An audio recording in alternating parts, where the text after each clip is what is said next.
Welcome back to the show. My name is Dan Hafner. Thank you very much for joining the show wherever you're listening or watching. Really appreciate all of you tuning in, or maybe if you're tuning in for the very first time, welcome to you as well. So for those of you who don't know me, my name is Dan Hafner. This is the Tech Bites show. We have it on Spotify. We have it on YouTube. We have it pretty much anywhere you can listen to podcasts. So if you aren't already, please make sure to subscribe, leave ratings and reviews. That is always super helpful. And if you are watching this on YouTube or Spotify, definitely be sure to subscribe to the show and leave as many ratings and recommend this show to as many people as you might think have value for it. Okay, so now that's out of the way, we are going to talk to another special guest of mine. Has a very, very interesting dynamic to the business world. Actually, he's the owner. Sorry, not the owner, the CEO / janitor, as he informed me, of a really cool platform called HOA.com, which when he reached out to me and said I was like, that seems super official.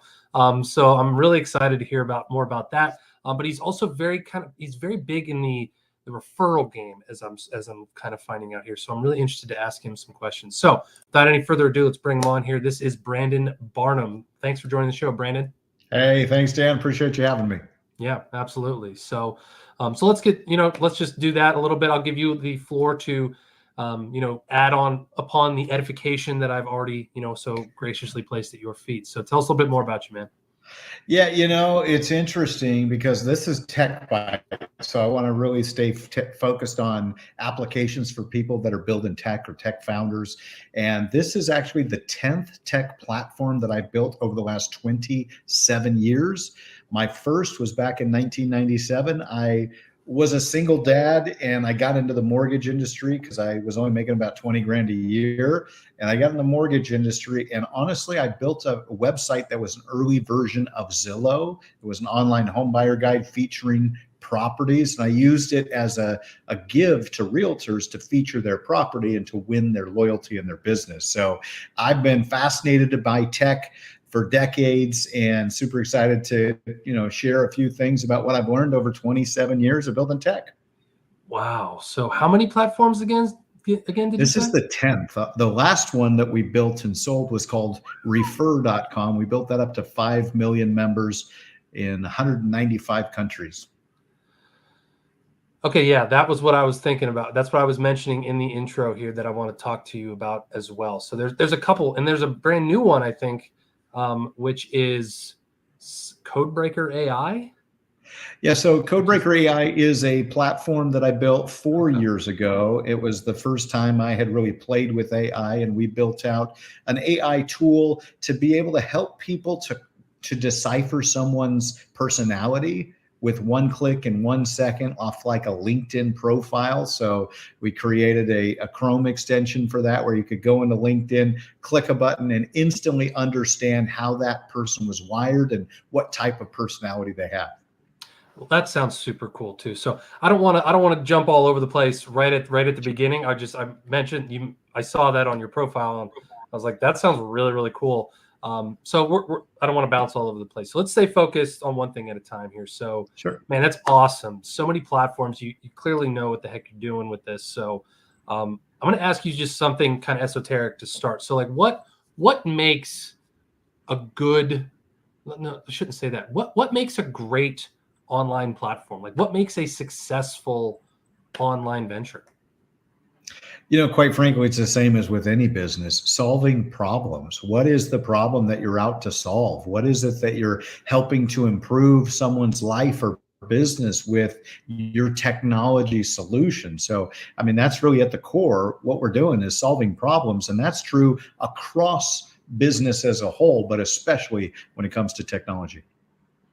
Simple. I like it. That's awesome. Good to hear. So I wish I had something more esoteric for you, but it's pretty simple, quite frankly. Find a need, fill a need, fix it so that somebody can experience life better, faster, stronger, like whatever it is that you're trying to help them improve upon. That's what they're looking for.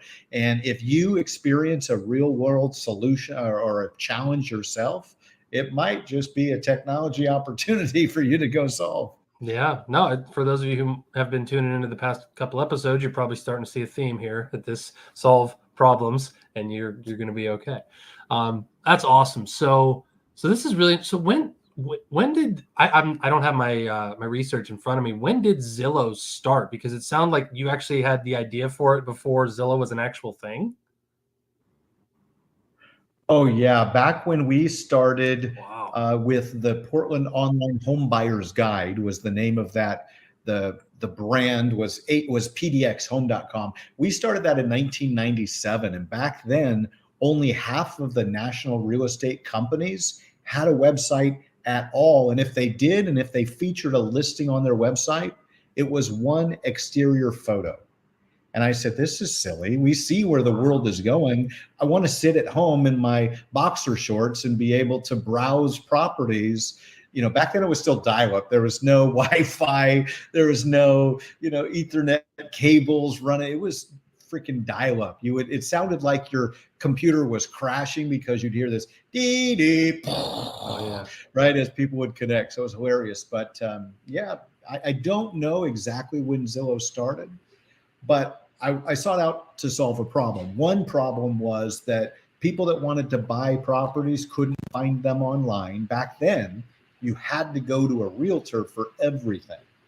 And my problem as a mortgage professional at that time is I wanted to add value to realtors. And so I thought, how can I add more value to more agents where they send me all their business? So I said, okay, if we create a website that is a real estate purchase site where people can see properties, then I'll feature those properties of realtors I want to win business with. And that's exactly what we did. And it worked. So I took my income from $20,000 a year to $200,000 a year in 18 months.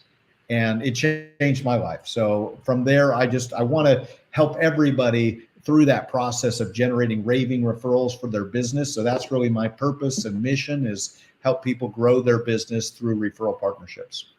That's awesome. So we're going to dig into that there. So just to fact check us both, I just Googled it. Zillow wasn't founded until 2014, which is crazy because it's already valued at over $2 billion. So Isn't that amazing? That's amazing. It's amazing. Yeah, I was just 3 weeks ago, I was at the National Association of Realtors convention. This is their annual convention, all the top real estate companies and the solutions. And it was fascinating because as I was walking the floor and seeing like the new tech plays that they're coming out with and people are trying to support realtors with, it's really kind of back to the basics. Ours is high tech meets high touch, but I was surprised that nobody's taken on what we're taking on, which is community co-marketing. And Zillow was not in the room because Zillow and NAR kind of fight, if you will. Zillow is trying to make the National Association of Realtors irrelevant. And so it's so fascinating to see it from the ground up. Interesting. Some drama in the industry. I like it. That's cool. So, okay. So tell us about HOA.com. I mean, that's how we introduce you. That's kind of what you're doing these days. So what is HOA.com and what does it do? Yeah, you bet. So at HOA.com, we're on a mission to revolutionize homeowner associations. That's probably what everybody thought when they heard HOA.com. And yes, we are out to solve that issue. There's 370,000 HOAs in the US. But Dan, if I ask you what's the number one brand that you think of when it comes to homeowner associations, we only get two answers to that. Do you want to guess? I wouldn't even know where to guess, honestly. You got it. That's number one, is I don't know. Okay, well, there you go. The number one answer we get is I don't know. And the second answer is there isn't any. So it's a little bit of a trick question, right? So we're on a mission to change that, but really to change the way that homeowner associations serve the homeowners that they care for, because it's kind of a local governance, right? Well, that's one of the challenges. We're actually solving a number of challenges. So for the homeowner associations, we want to help improve the way that they perform. We believe there's a better way to HOA. We're going to increase transparency. We're going to improve communication and ideally reduce the amount of ticketing that takes place, because it's one of the biggest complaints that we hear from homeowners is they feel like they get fined and ticketed for things. And, it feels like they're in the corner and they're in trouble and on timeout, and that's not what we want, right? So that's one challenge. For the homeowners, we're solving a couple different challenges. The biggest one is you should have one place with everything about your home so that you can access all the professionals that provide services that you use on a regular basis. We don't think it should be Angie's list. We think it should be Dan's list. You should have one place with all of your trusted professionals. So we're building HOA.com to be where to go to find a pro. You'll be able to go to our site, find trusted, vetted professionals, and then you also find information about your property, your valuation, how much is your house worth, and then local events, local news on a very hyper local basis. And then, of course, for the professionals, which is how we monetize the platform, is people like realtors, mortgage lenders, insurance agents, painters, plumbers, and other professionals who serve homeowners. They join our referral platform, they create a profile, and then they license individual neighborhoods or communities that they want to be the top trusted pro in. And we have automated co-marketing campaigns to help them stay top of mind and really become famous with the homeowners they serve. Wow. All right, cool. Couple things. So if anyone ever needs a tagline, I'm definitely know to refer them to you, because what did you say? Where to go to find a pro? And what was the better way to HOA? Go ahead. I was like, damn, man, those are actually pretty solid. I like that. That's really cool. So that was just a little side note. I just wanted to let you know I appreciated those. Those did not go unnoticed. So that was really cool. So then I look at it from a tech perspective, like again, so it's really interesting how you've been able to give that kind of make that with a different. I mean, it's a marketplace, right? So we just spoke with a guy on here, Brian Clayton, that had a really cool marketplace he launched to over $30 million. Like it's a really, really educational show. So this I can kind of see as a multi-level marketplace as well. That's also solving a lot of problems for that. So did you actually have the idea for HOA? Is this a business that you bought, or did you create this from the ground up, or how did that go? Yeah, we created it from the ground up. After I sold Refer.com, I was on the sidelines. I was coaching somebody here in Phoenix, Arizona, where I live.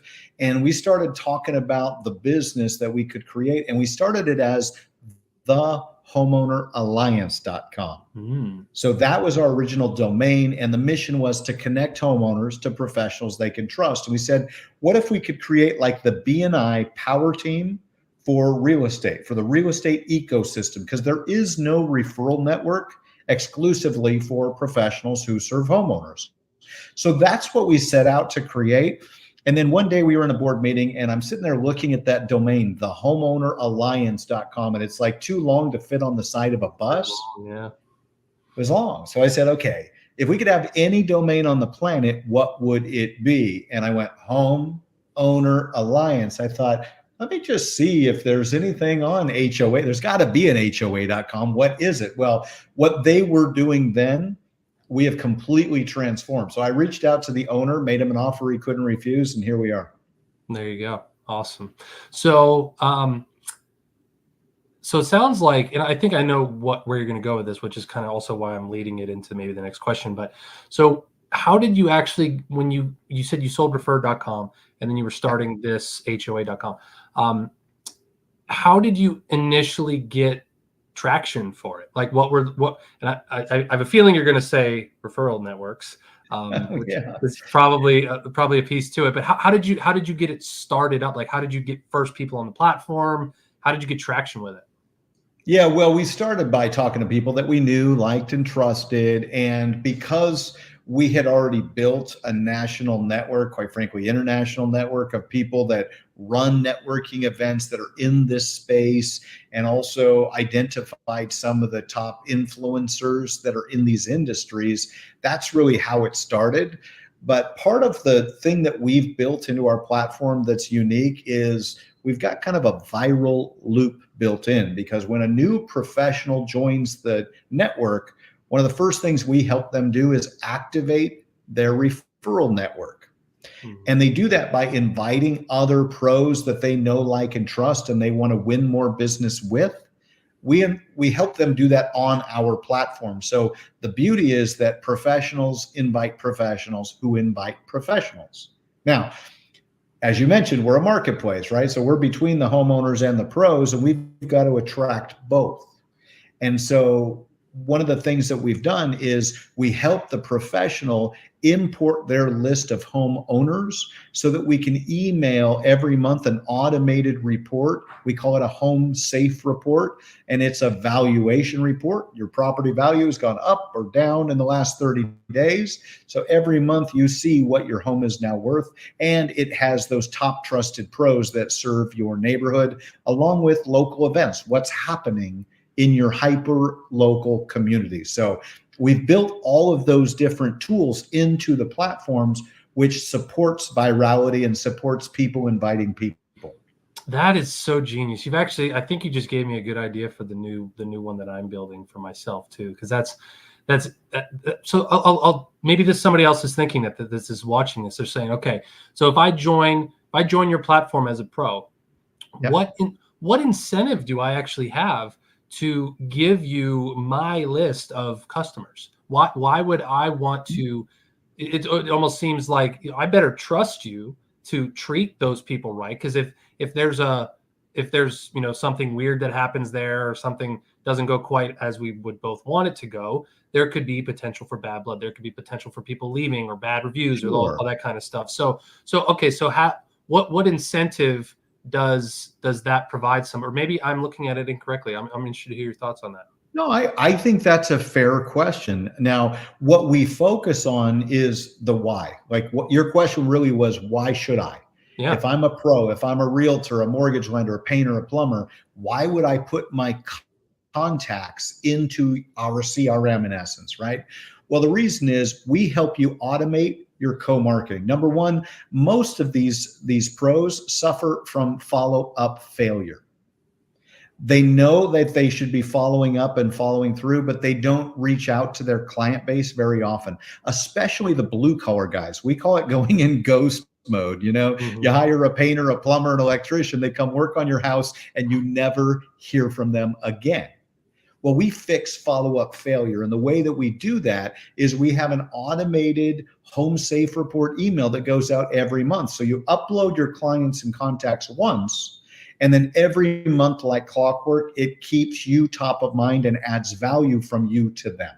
Okay. So that's why you do it. Now, the second thing that we've done, and if you liked the idea of the trusted team, you're going to love the idea of social score.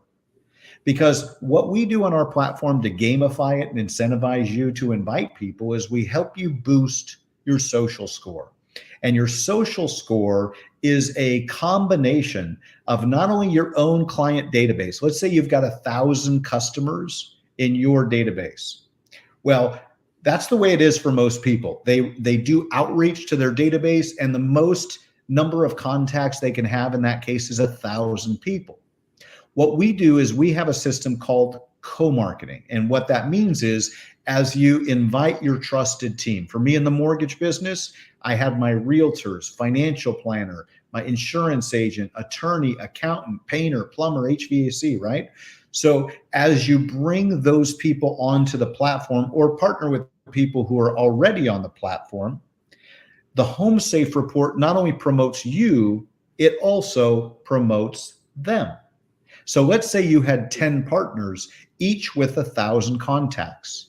Your 1,000 plus their 10,000 means your social score is now 11,000, because that's how many homeowners are seeing your message, your brand on a monthly basis. And it's all set it and forget it. They do it one time and it just goes out like clockwork.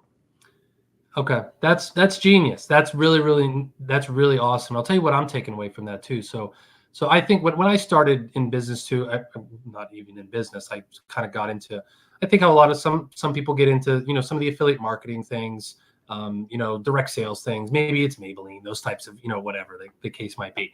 Yeah. But I also realized that I was not very good at those things, Mm. because I'm a naturally bad networker. Like I am just, I've never really, those things have never clicked in my brain. Like there must be Sure. something. So I'm interested to hear from your, so basically getting back to that, my takeaway from all that was Mhm. it's great to have this network effect and all these things taking place, but you're also coming to the table with so much value for them and you're Yeah. making it easy. That's what people want. Like a done for you type of thing where it's like, click and go or upload and I don't set it and forget it, or there's a Set it term you and use. forget it. So That's right. that's super interesting. Super interesting. It's huge. And one of the challenges that we find in networking is you're not alone, Dan. A lot of people feel like they suck at networking. It's awkward. They're insecure. We teach them how to network strategically and raving referrals and kind of give them the scripts and how to do it, what to say. Like when you're going to a networking event, have a specific plan of who you want to meet. Right? Don't just go blindly. It's like the blind leading the blind sometimes, right? Have a plan of who you want to meet, and then the number one strategy I'd give you in terms of networking is go talk to the people who are hosting the event and let them know who you're looking to meet. And they will go introduce you with exactly who the best person in that room is for you. Okay. So just a quick pro tip there. Yeah. And then we were talking about the set it and forget it nature of it. It's so important fixing that follow-up failure, but then also helping everybody cross-market each other. Because what we find about networking events, even people that go to like BNI, LATIP, chambers of commerce, they have some great conversations, but typically it doesn't actually lead to action or more business. So what we saw as a gap is people make great connections, but they're not cross promoting each other. And in the Raving Referrals book, we have 21 cross promotion campaigns. And we've really built them into HOA.com so that you can automate your co marketing, promote your partners. And as you promote them and they promote you, everyone wins more business. Interesting. I might even have to rename the title of the show, Automating Your Co-Networking. That's such a cool term. I really like that. That's really neat. All right. Okay, awesome. So I want to switch gears a little bit here. So you mentioned on your profile this term that kind of piqued my interest when I saw it, because I was like, I've never heard of this. And it's called the bank sales methodology, BANK. Right. What the heck is that? And can you tell us more about that? Yeah, so bank is a personality system. We talk about Codebreaker AI earlier today. Codebreaker AI uses bank. Now, a lot of people are familiar with like DISC or Myers-Briggs, MBTI, or some of the other personality systems. Yeah. And those are great. But what I love about bank is that it actually includes cards, and you can crack someone's code and determine their personality in like 60 seconds. It's really amazing. In fact, I was recently, about a month ago, I was at a tech conference. And at the end of it, there was networking. And I was sitting there talking with one of these guys, and I had handed him the bank code cards. He handed them back. And I told him who he was based on the personality that he had just handed me with these cards in the order of what was most important to him. And I said, you know what's so cool is that with this system, I can meet somebody brand new. I can hand them the cards. They hand me the cards back. I tell them who they've just told me they are. And usually within 3 minutes, I can build rapport faster than anything else, to the point where the other person is thinking, he gets me. So as soon as I said those words and was telling this person about that, one of the speakers from the tech conference came up, and she had heard me say, do you want to see a magic trick? And she said, hey, I want to see a magic trick. And I said, okay, great. Do me a favor. Review. I handed her the cards, the bank code cards. I said, review the information on these cards and sort them in order of what's most like you to least like you. And she did that, and it took her 30 seconds to do it. She's like, boom, boom, boom. Here I am. She handed them back to me. I spent the next minute describing who she just told me she was based on her personality. And the next words out of her mouth, she turns to the guy that I was talking to, and she says, he gets me. I've never had that happen before, but literally within 90 seconds of meeting this woman, She had told me who she was. I told her I knew who she was, to the point where she audibly said, "He gets me." That's bank.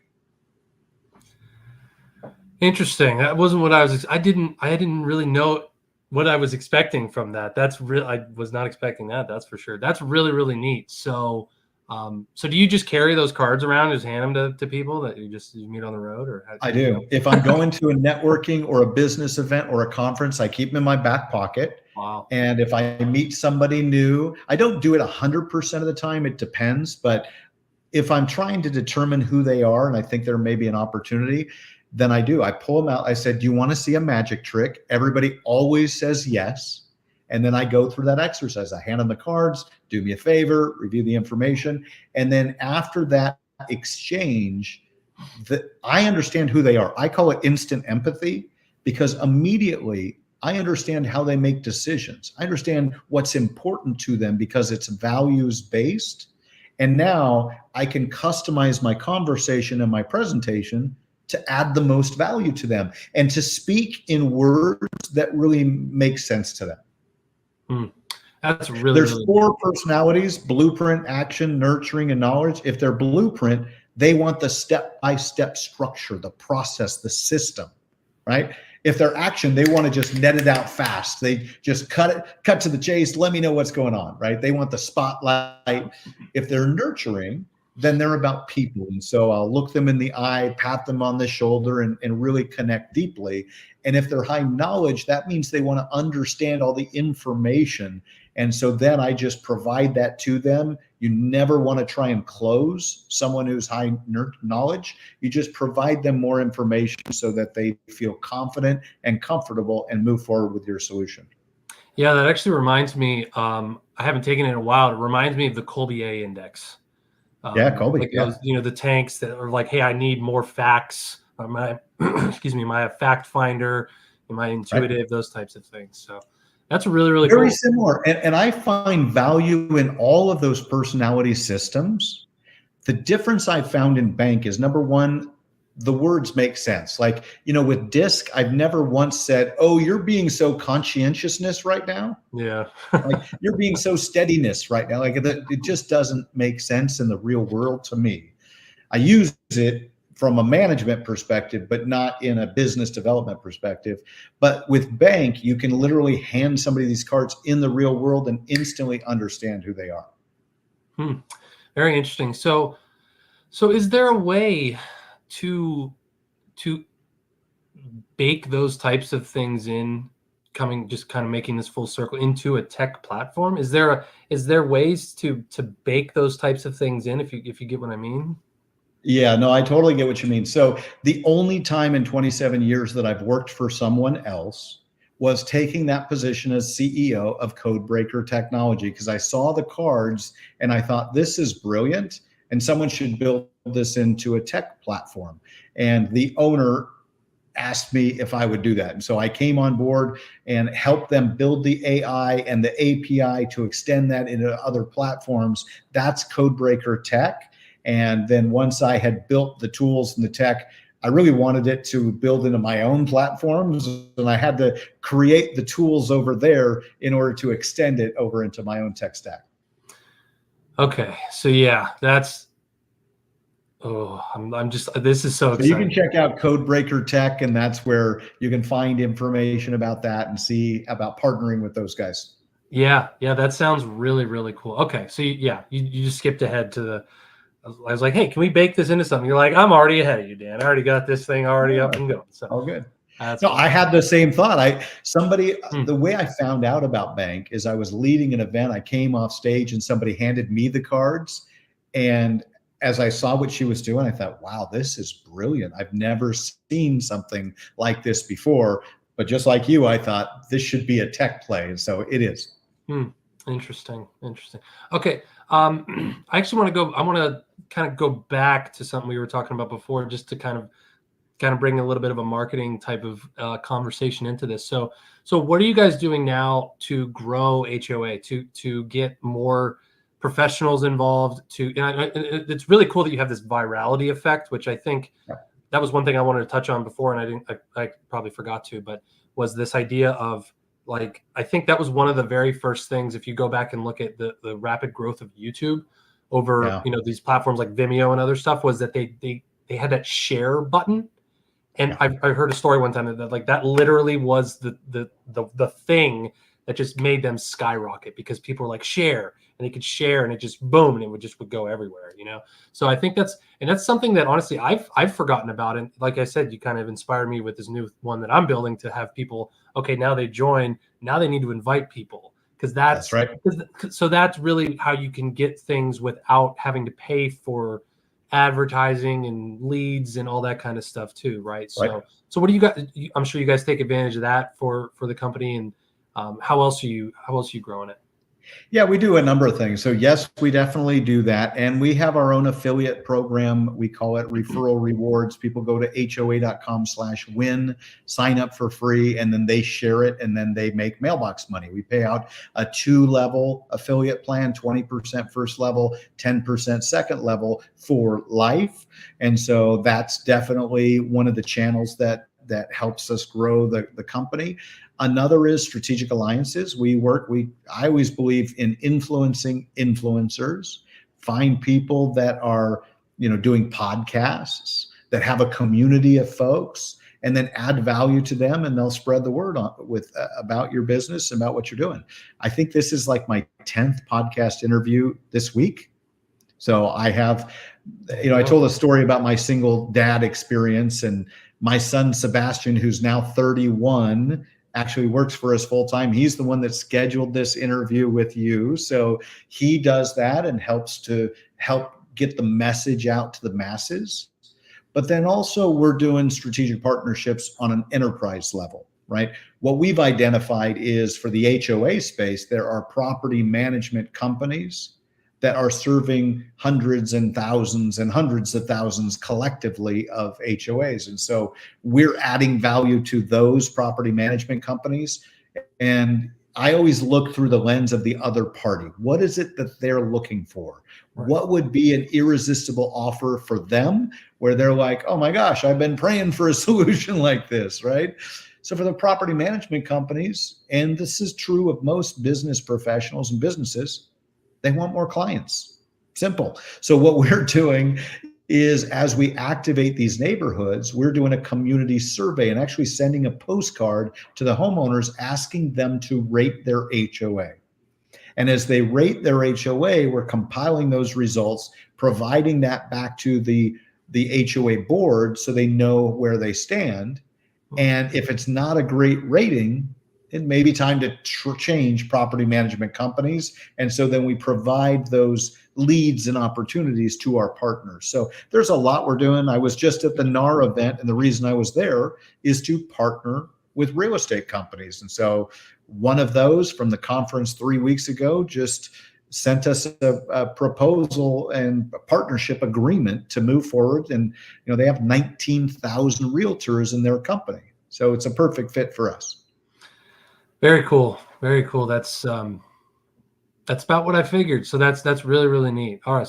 So let's I do have another question that I just thought of here. And as I was mentioning, sometimes we just have these tangents. So you said you've been in the tech field for 27 years? Correct. Kind of doing this stuff. Okay.